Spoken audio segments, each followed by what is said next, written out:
तुम है क्या मोहम्मदपुर पंचायत में जो तुम जाल गिराने के लिए आया है, तुम क्या है? सेक्रेटरी का सदस्य है? क्या है?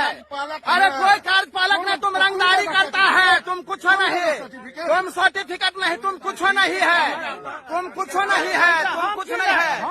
किस है तो तुम जाल गिरा लेगा? गिरा लो तुम जाल, तुम अपना भी पावर दिखा लो, हम अपना भी दिखा देते हैं।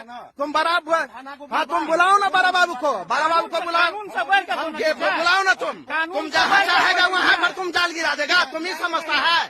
तुम है क्या? तुम मछुआ सोसाइटी का क्या है?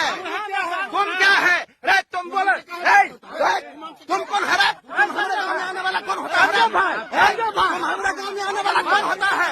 तुम हमारे गाँव में आने, तुम्हारा बाप का लिखा हुआ है? तुम बोलो कि हमारा बाप का लिखा हुआ है? तुम बोलो ना हमारा बाप का लिखा हुआ है? तुम बोलो ना कि हमारा बाप का लिखा हुआ है। राजेश यादव का बाप का बोलो ना, हम बोलते हैं सुरेंद्र सिंह का है। तुम बोलो ना हमारे बाप का है। तुम बोलो, तुम बोलो, सुनो, तुम बोलो कि हमारे बाप का है पोखर। नहीं, ये बोले कि हमारे बाप का पोखर है। अरे ये सेक्रेटरी है, तुम है सेक्रेटरी, ये है, ये सेक्रेटरी है। नहीं तो ये कौन होता है? हमने तलाक करा करके हमरे सुनना